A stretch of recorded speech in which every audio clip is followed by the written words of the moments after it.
Hey, who are you? I'm Bruce Berenbach today. Oh, so you're representing Yeah. the. Oh, okay. Yeah, okay. Yeah. Yeah, she was. She's just. Yeah. Yeah.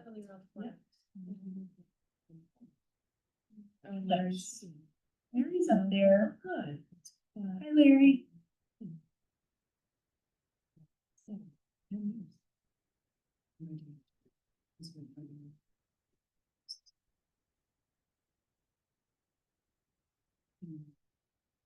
I don't think Paul's even coming, right? Yeah, I think he's coming. Yeah. Is he coming? Yeah, right, because he said we were like, we didn't need him to be, kind of, yeah, a little over the top.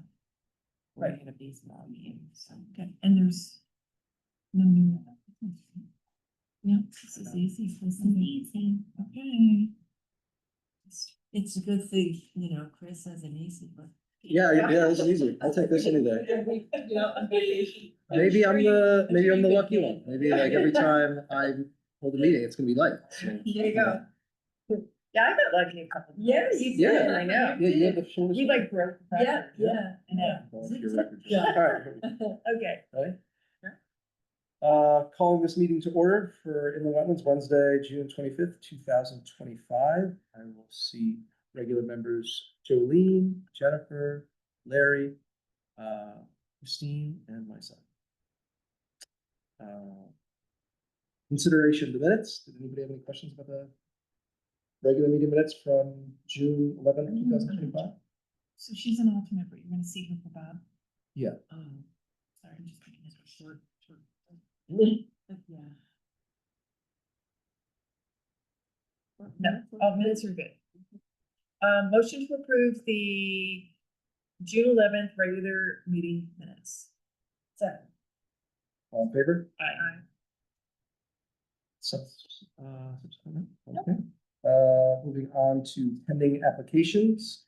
Arthur Howland, Premier Trust for 157 Calhoun Street, IW 25-20 for a correctional violation for a 18-foot by 25-foot previously installed sunken trampoline. We have the motions here. If somebody would like to read, I can pass it down. Those two. First one is A and the second one is B. I have multiple copies. Oh, it's like, Redone. Yeah. oh, it's all printed out. Oh, there you go. Yeah. Wow. That's unusual. Who did that? Hey, Tammy. Wow, you are like super efficient. Yeah. Thank you, Tammy. Yes. Okay, motion to approve the request, at the request of Arthur H. Howland and Associates for the Premier Trust, 157 Calhoun Street, for IW 25-20, which is correction of a violation for an existing sunken trampoline only. Application submitted 5/21/2025 with accompanying documentation, including the site development plan by Arthur Howland and Associates, revised 5/27/25, sheet SD .1, and the cross-section drawing dated 5/28/2025. This permit is valid for 2 years. 2 years, right? Permit valid for 2 years and is subject to the following conditions. 1, that the land use office be notified 48 hours prior to the commencement of work so the wetlands enforcement officer can inspect and approve the erosion control measures. 2, that the property owner gives the contractor copies of both the motion of approval and approved plans prior to the commencement of work. And 3, the approval of this permit is conditioned upon the performance and completion of all proposed activities and or improvements in totality to the satisfaction of the Inland Wetlands Commission.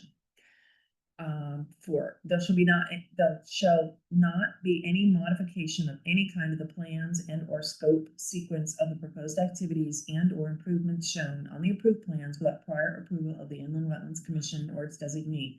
In approving this application, the Commission has considered all of the relevant criteria pursuant to sections 11.02, 11A, and 12.08 of the Inland Wetlands and Watercourse Regulations, and finds that proposed regulated activities as presented on the plans and conditioned herein are not reasonably likely to lead to significant adverse impacts on any wetlands and watercourses. Second. All in favor? Aye. Moving on to B, same, Arthur Howland Associates for Premier Trust at 157 Calhoun Street, IW 25-21, correction of a violation, for the removal of an existing shed. Yeah, go ahead. Yep, you're good to go? Yeah. Absolutely. Yes. Thanks. To approve, motion to approve the request of Arthur H. Howland and Associates for the Premier Trust. For 157 Calhoun Street.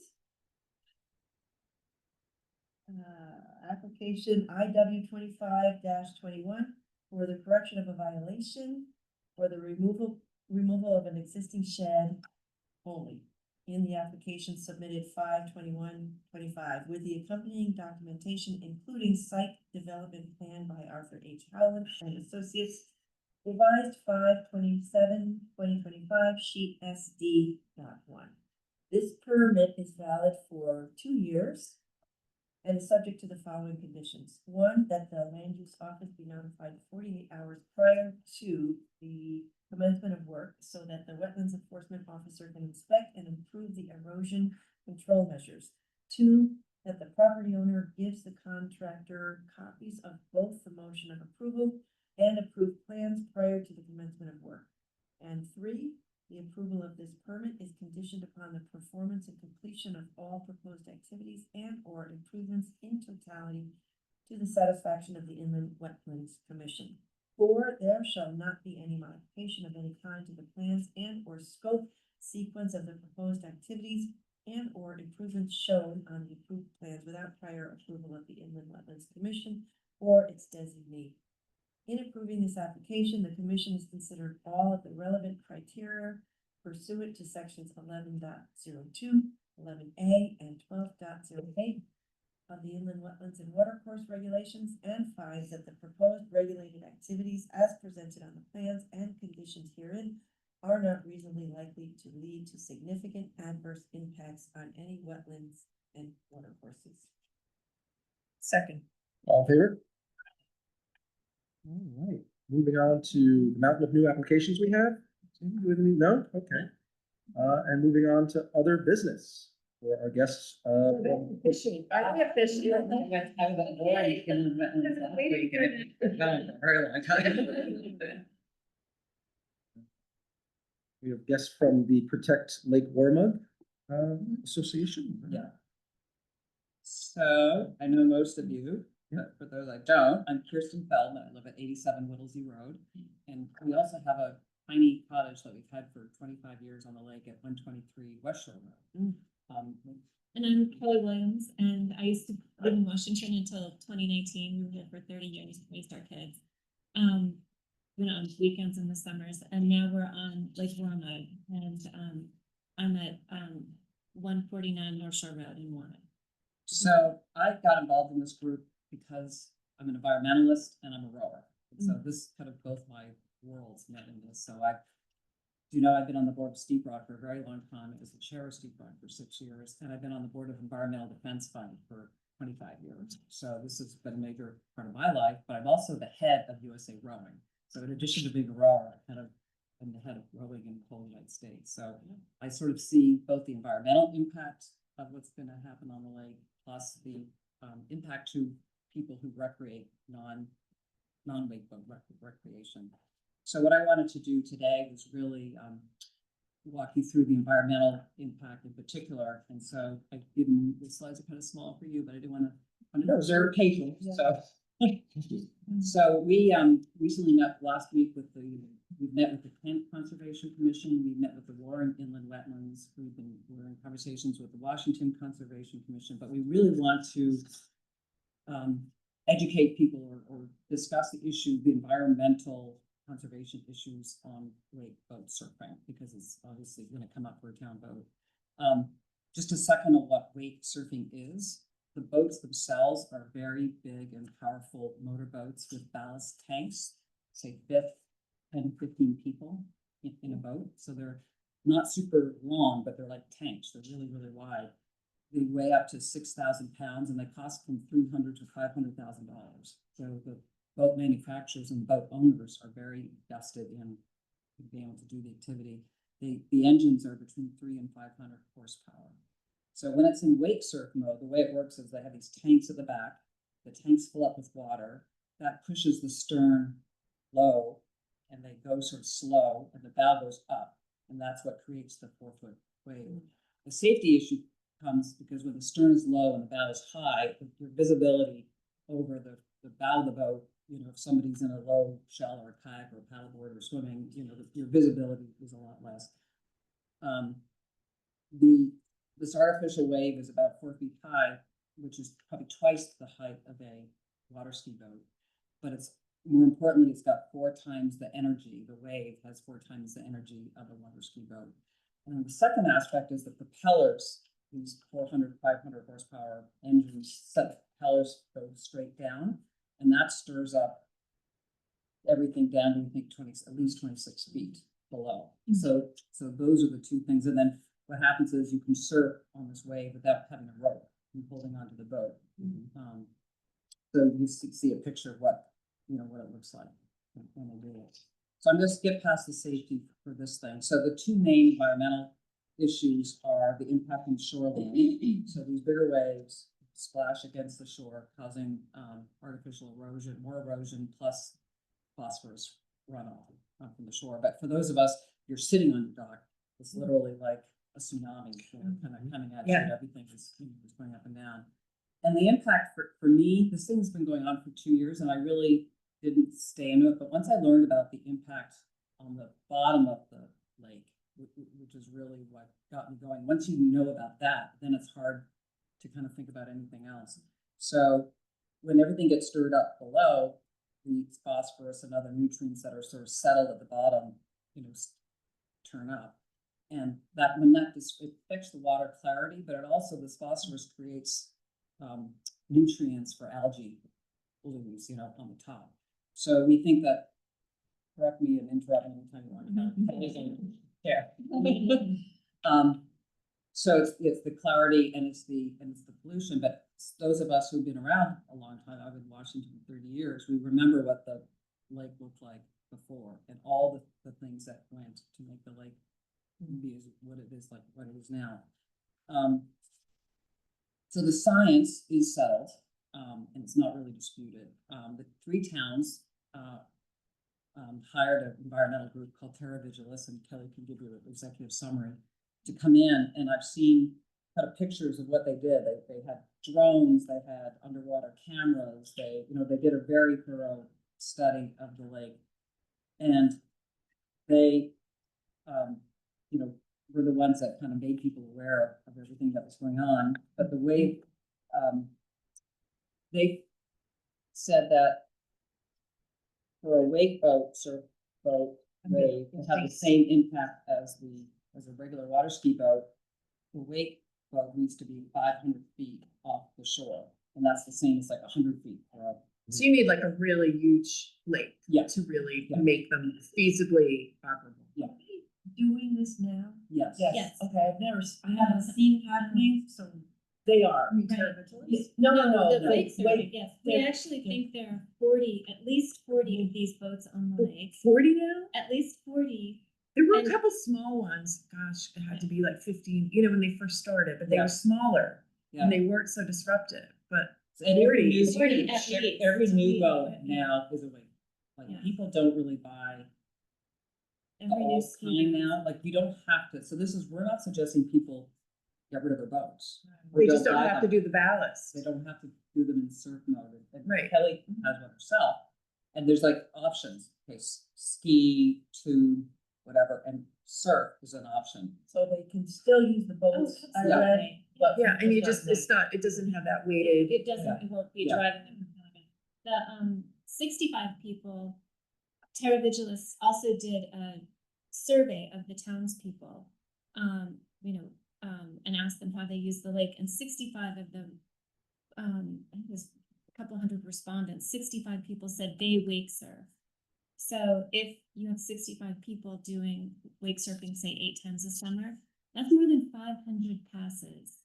And of course, not everybody who wake surfs answered the survey. So, But there's like 700 people that said they use a lake for swimming, paddleboarding, or everything else. So it's, even though it's kind of in terms of the environment, it's a big number. In terms of the lake usage, it's a small number of people, that are riding this. And so the propeller downwash, they feel that they saw impacts as low as 26 feet. And so the thing about, like, I showed a picture here, which is Lake Warmont from their thing, which is called bottom scrubbing, which is sort of, to me, that's like the thing that got me on this. But the lake itself, the shape of the lake makes it narrow and shallow. And so the average depth of the lake is, I think it's 22 feet. Many areas are much shallower than that. And then there's a few areas that are deeper than that. Tim Stephanie's house is pretty deep over there. So the main thing is that this is, it's kind of meant for lakes that are like Candlewood is man-made, it's large, it's deep, but or there's reservoirs in Texas, or in the ocean. The other group, the Friends of Lake Warmbuck, commissioned a group called WEC to try to dispute the Terra Vigilis report, and they didn't really. In fact, we found that they had done prior studies in Georgia and other places that came to the same conclusions as what Terra Vigilis found, and they really highlighted the safety issues as well. So Terra Vigilis recommended that there's a 500-foot minimum distance from shore, and that we establish a minimum depth of where this could happen. And so that the 500-foot, so people have asked us, like, why can't you compromise? Why do you have to go to complete ban? Well, 500 feet around the lake and 26 feet deep, that it's kind of a null set. The places where you could go, there's just two places that would fit both those things, and so it's really not practical. So Did you include the map? Yeah, I see it. I see it here. Yeah, this map was based on this. This is a real map. This is not just an artist with a highlighter who did this map.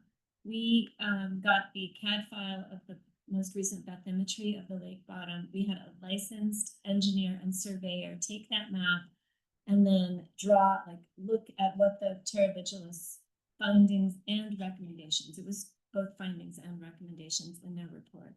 What that would look like if we could magically just wave a wand and get that instituted. And this is only these two little dark blue patches. Right here. Yes. That's where the 40 plus. Well, just the configuration of the lake is it's just so narrow. Yeah, and we live like in the kind of narrow point across from Washington Club Beach, and like even if I go through the middle, we still see it.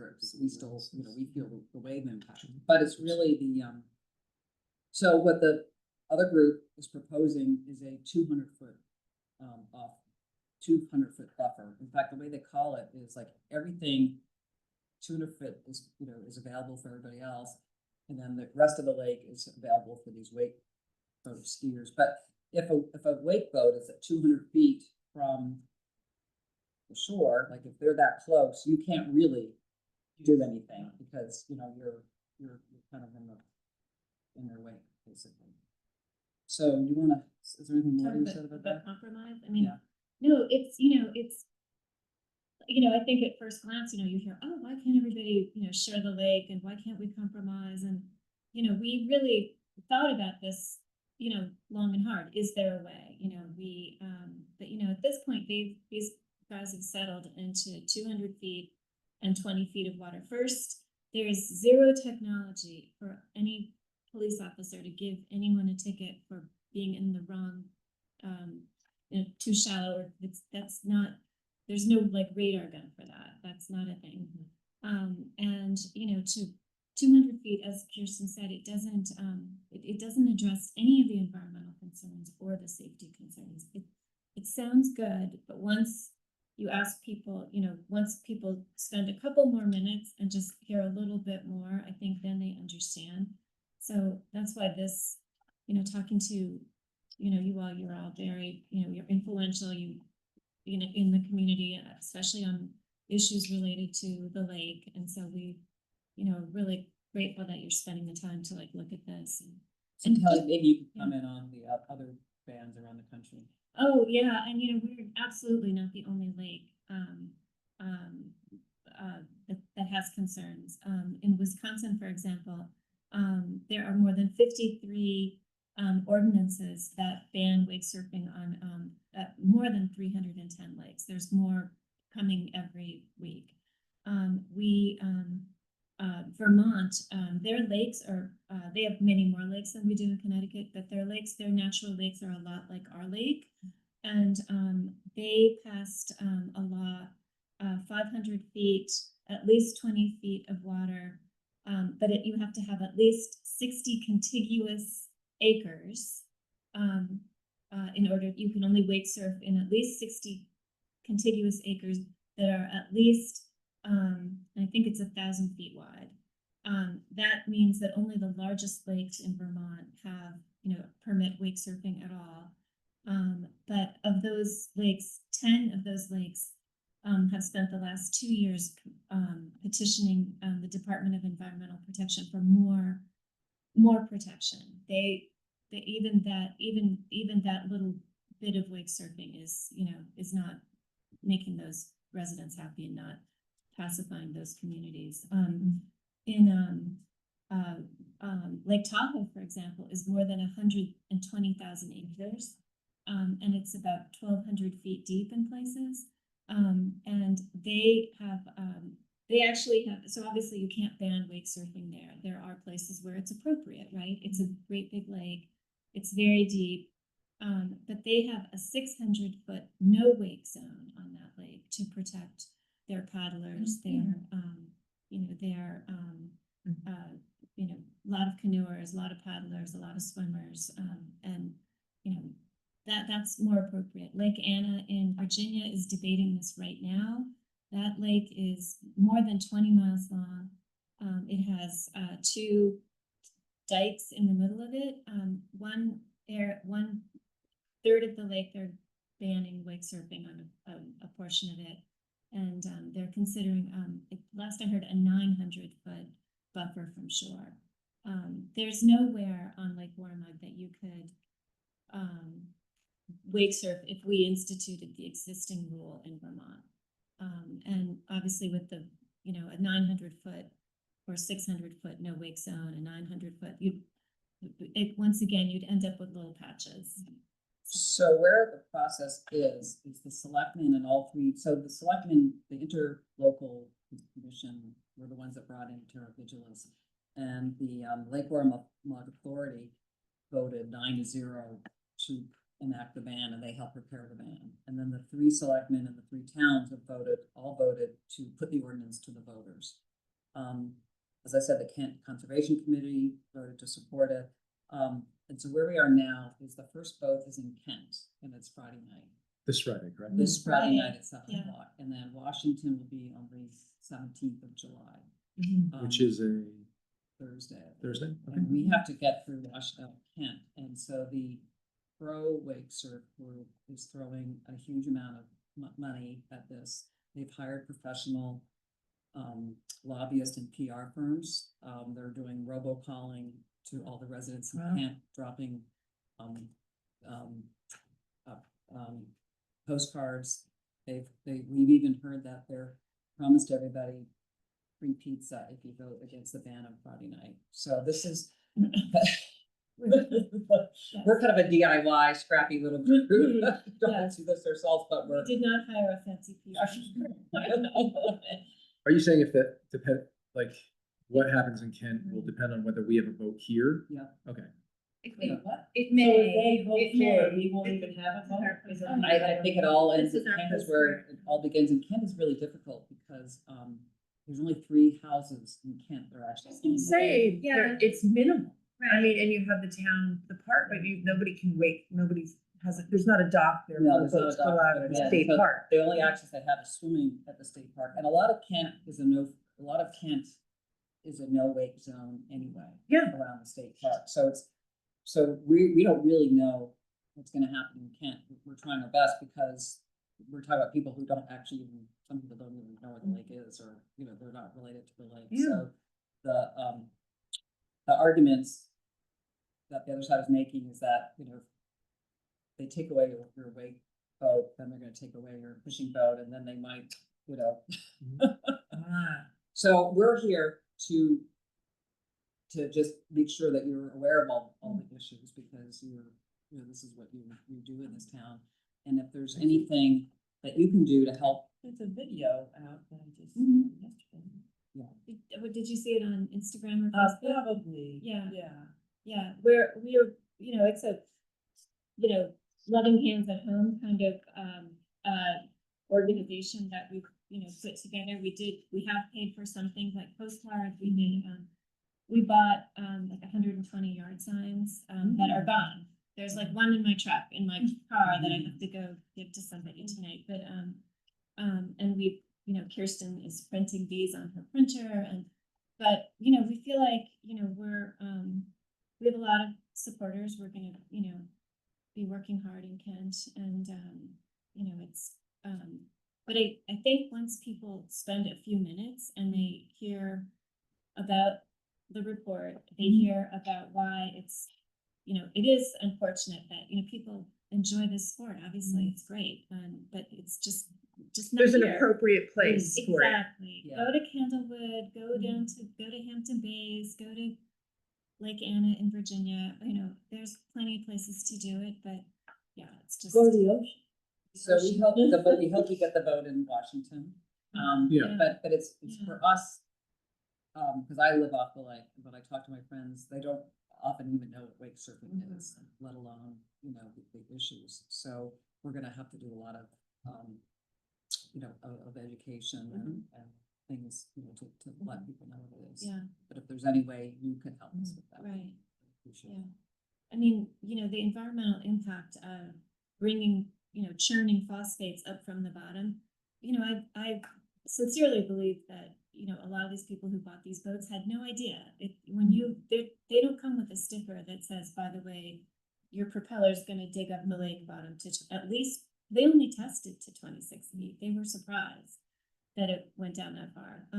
So, but bringing up the Terra Vigilas report, if you really get into it, there are several tables where they show that, they also measured what happens to phosphates in the lake after one pass of a wake boat.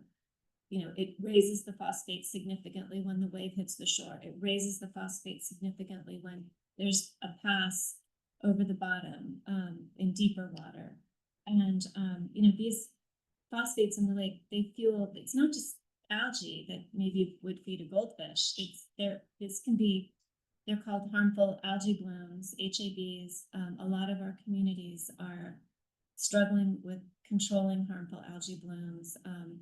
There's a large part of the Connecticut Department of Energy and Environmental Protection website that talks about all the communities in the state that are dealing with toxic algae blooms. Cattle that drink this water die, pets die. They close beaches for this. So this is a serious risk. Thank you so much for Yeah. sharing this with us. Thank you very much. Appreciate your time. Yeah, Thank you. so I don't know, but as a commission, what we could do in any kind of official capacity. I think this, like, giving an open forum for. Thank you. Absolutely. Which is great. Yeah. This will be like recorded and then posted on the town website and stuff, Okay. minutes and everything. Great. And I can attach the information. That would be great. Yes. Oh, and I'll give you our flyer too. And then we have a website. Do you have, Instagram. would you be able to send us like a PDF of the Yeah. slideshow? Yeah, Yeah. we can do that too. So I didn't see it on your Yeah. website. There was the report on the website and stuff, but yeah, we can like. Send you we can PDF. post that up too That's as well. easy. Yeah. You can have a hard copy. Thank you. Great. Yeah. All right. Thanks, everyone. Great. Yes, good luck on Friday. Yeah. Fingers crossed. Yeah, Right. yeah. That's a tough one. Why does Kent go first? They are. It's, they have a meeting anyway on some fire department things, and they have this is not the only agenda item. So Yeah. maybe they just said, okay, we're going through this whole thing. On there. Yeah, I think also too, it might have been that Washington and Warren were just they had to push off because you guys had, you know, so many other issues, you know, and, Warren had multiple votes on the referendum for the school budget and, you know, so. But there will be a hearing. Like, there will be a day when people get to speak to the public before the vote, Before our vote. before our vote. As long as. We get to our. Right. Provided And they they can, already yeah. have Okay, that, yep. okay. Pardon? Yes. You know, was it well attended? No, it was well attended by people, advocating for a ban. It Oh, was- for a which- ban. Yes, it was, yeah, so, and Well, then we but I had would still say it's like less than 20. less than, 20? yeah, probably 20 people attending, and I think about that many, on the Zoom, yeah, so. Yeah, it's just hard to know. Mhm. Yeah, it's very hard to know. There's no polling, there's no, it's not like, it's not like a big, national election where just, all you can do is just talk to people and encourage them to learn about it and come and vote, so. All right, thank Okay. you. Yeah, Thank you. Tonight. That would be helpful. So I sit on the Protect Lake Ormond board as well as Lake Ormond Task Force. I just feel like I needed to say that for the record. Okay. Um, Thanks, Christine, thank you. We did enforcement last week, or last Yeah. meeting, right? So we're good there. Administrative business? No. You sure? I'm. All right. Communications? Motion to adjourn? Motion to adjourn. Oh, keep the beat, keep the time? No. No, No, well, well, because of the presentation. yeah, That's good, yeah. yes.